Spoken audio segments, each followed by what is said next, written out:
Assalamualaikum warahmatullahi wabarakatuh. Nama saya Khairul Fuad.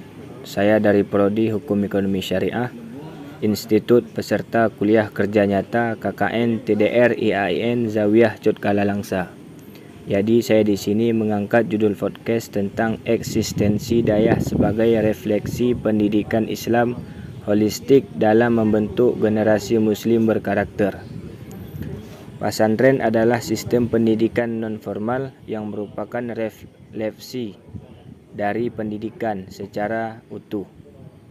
Pesantren merupakan pelaksanaan tujuan pendidikan Islam serta yang menjaga dan melestarikan budaya Islam meskipun secara formalitas.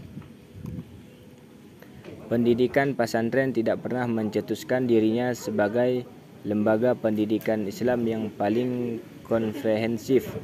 Pesantren merupakan lembaga pendidikan Islam tradisional dengan ciri khas di dalamnya terdapat masjid, kiai, santri, dan pengajaran kitab kuning. Setiap unsur tersebut saling berkaitan dan berkeseimbangan dalam menciptakan pendidikan pesantren. Banyak hal menarik dari pesantren yang tidak terdapat pada lembaga lain, yaitu mata pelajaran bakunya yang ditekstualkan pada kitab-kitab syaraf ataupun kitab kuning. Pesantren yang memberikan pendidikan pada masa-masa sulit, maka perjuangan melawan kolonial dan merupakan pusat studi yang tetap surface sampai masa kini. Keberadaan pesantren dalam menyelenggarakan pendidikan serta pembentukan karakter telah teruji, sehingga banyak tokoh-tokoh nasional yang lahir melalui pendidikan di pesantren.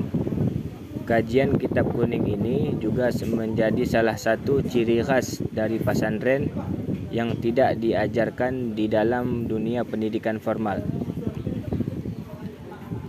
Salah satu tradisi dalam menumbuhkan kebiasaan sebagai cerminan akhlak umat muslim melalui kegiatan Batsul Masail. Adapun Batsul Masail adalah upaya menggali hukum Islam yang mendasarkan pemikiran pada naskah kitab-kitab kuning sebagai landasan utama guna menghadapi persoalan keagamaan yang dikategorikan sebagai fikih kontemporer. Kegiatan Bahsul Masail yang merupakan tradisi di dalam pesantren menghasilkan dampak terdapat kepribadian seorang santri sendiri seperti jiwa kritis, menghargai pendapat orang lain, dan menghilangkan sifat pemalu. Kitab Abdullah Alim wa Al-Muta'alim telah cukup mencakup semua adab-adab yang harus dimiliki oleh para santri dalam mencari ilmu. Sufirman Syah dan Lailatul Badariyah telah kritis eksistensi pesantren, tiga khususnya santri di dalam lingkup pesantren, melalui dari adab memulai pelajaran, adab kepada guru, sampai adab di dalam memanfaatkan waktu. Di kesempatan berbahagia ini, insyaallah saya akan membahas mengenai eksistensi pesantren sebagai refleksi pendidikan Islam holistik dalam membentuk generasi muslim berkarakter di salah satu dayah di daerah Aceh Tamiang, yaitu dayah Raudatun Najah 2, beralamat di Desa Matang Tepah, Kecamatan Bendahara, Kabupaten Aceh Tamiang, yang dipimpin oleh Tengku Haji Abdullah Razak. Dayah Raudatun Najah 2 merupakan cabang kedua dari dayah Raudatun Najah 1 yang dipimpin oleh Tengku Haji Ridwan Gapi yang beralamat di Desa Sukarejo, Kecamatan Langsa Timur, Kota Langsa. Dayah Raudatun Najah 2 sebagai lembaga pendidikan keagamaan yang keberadaannya dituntut untuk dapat meningkatkan partisipasinya dalam mewarnai pola kehidupan lingkup di dayah.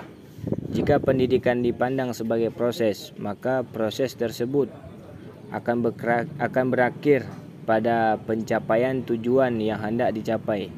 Adapun tujuan yang hendak dicapai dengan adanya dayah secara umum adalah adanya perubahan tingkah laku ataupun perubahan akhlakul karimah, dan tujuan secara khususnya adalah tazkiyatun nafs, menyukai hati, pendekatan diri kepada Allah melalui mujahadah. Islam holistik adalah Islam yang mendepankan sebuah hal pada yang bijak dan suci. Dalam pengertian hal lainnya adalah Islam komprehensif. Kita terbuka dan melihat segala sesuatu dari berbagai sudut pandang.